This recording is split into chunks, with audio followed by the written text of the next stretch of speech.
Yeah, intriguingly, Rafa, in our pre-game predictions, for the whole match day, in fact, I think this was the only one that we all put down for a dead certain away win.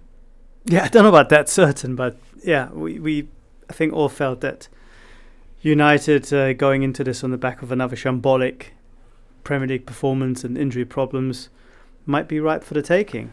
Galatasaray had failed to score an away goal in the Champions League since 2015. They got 3 here and missed a penalty as well.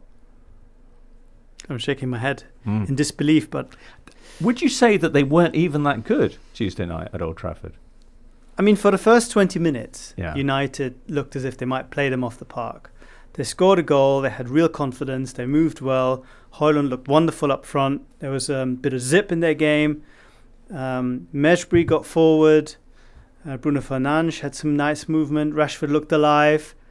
But as is often the case with this team, the moment things go against them, in this case an equaliser, all the confidence just completely evaporates, and it becomes almost a burden to be playing for the side and to be playing at home.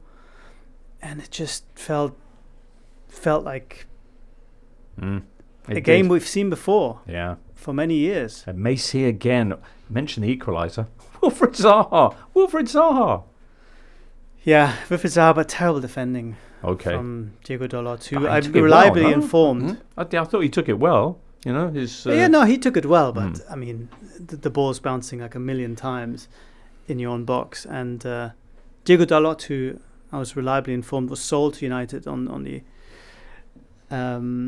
express wish of Jose Mourinho, who told him he'd be the best fullback in Europe in the next 10 years. Okay. I thought it was interesting. Zaha did an interview after the game and was talking about that goal, and he said, "Yeah, I've been told to kind of vary my game, not just dribble down the outside, but make runs inside." And I thought it seemed quite a basic thing. I mean, he never really used to do that kind of thing at Palace. It seems quite a basic thing to have learned kind of a decade into his career.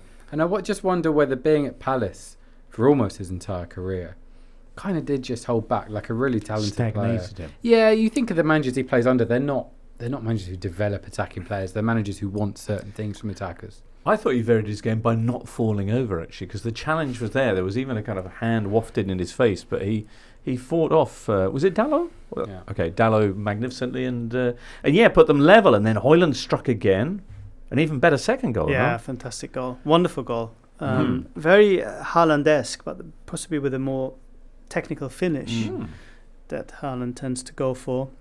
Lovely little dink from high speed, which is the tricky thing, because easier to do it when you're a little bit less on the run, on the move. But even then, United looked shaky, and Galatasaray, I think, have enough experienced players to get that sense when a team is just not quite there. And defensively, United were once again absolutely all over the place. And if Casemiro is your holding midfielder, I think you're asking for trouble in 2023. Well, he won't be, of course, in match day 3 after what happened at 2-2. Onana passes out to his not teammate Dries Mertens, and Casemiro has to come running in, lunges, and off he goes as a red card and penalty for Galatasaray. Second yellow, yeah. And Onana, how big a part did he play in Tuesday's defeat again?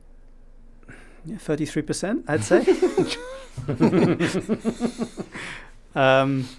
It doesn't help when your goalkeeper gives away massive goals at this level. He was at fault for probably a more important goal in Munich because United had started well and were probably the better side for the opening spell until that goal went in.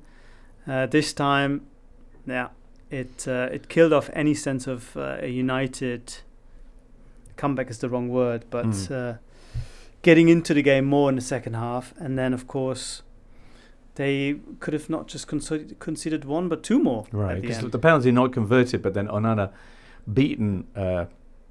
Questions about that, I guess, as well by Icardi for the third. Yeah, it was weird. I mean, do you remember that goal West Ham scored at Old Trafford in the FA Cup, where Barthez attempted to trick Di Canio by standing there with his hand up, sort of pretending it was offside, and it wasn't. It had sort of a slight air of that. Like he just didn't. Onana didn't react, There's a weird stat about him this season. Since the start of last season, in fact, in Champions League, he's got the most clean sheets of any keeper with 8. But he's also the keeper that's conceded 3 or more in a game most times in that period. He's done that 4 times. So it's like, it's either good or he's the very Brighton bad. of It's the the Champions League Goldilocks goalkeeper. of the, yeah. Yeah, Nice, but I think you make a very valid point, and just to clarify that he wasn't ultimately at fault for losing the game in this case, but it doesn't breed confidence when you're trying to build from the back and your goalkeeper, who is not just supposedly, but I think in terms of evidence, one of the best players when it comes to playing out from the back, starts to have these lapses of concentrations. United have been terrific entertainment so far. 4-3 away in Munich and then 3-2 in this clash. In Manchester, what a shame they might not make it to springtime in the competition. They're bottom of the group. They've actually lost 6 of their last 10, or of all 10 matches in competitions this season. 6 of 10. Yeah, it's quite crazy. They have a lot of injuries, especially the left-back position is a big problem. Playing Amrabat there is a makeshift solution that perhaps adds more problems rather than solves them.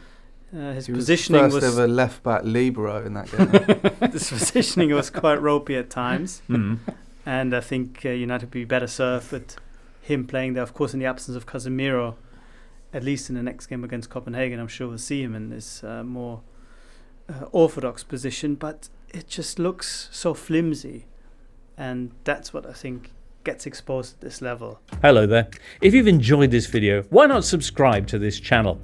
The Totally Football Show podcast is available 3 times a week, bringing you all the football news you could reasonably be expected to care about. We've got views, we've got stats, we've got analysis, we've got some of the best football writers around, and the whole thing is absolutely free. So have a listen on Spotify or Apple Podcasts or all the usual places by clicking on the link below.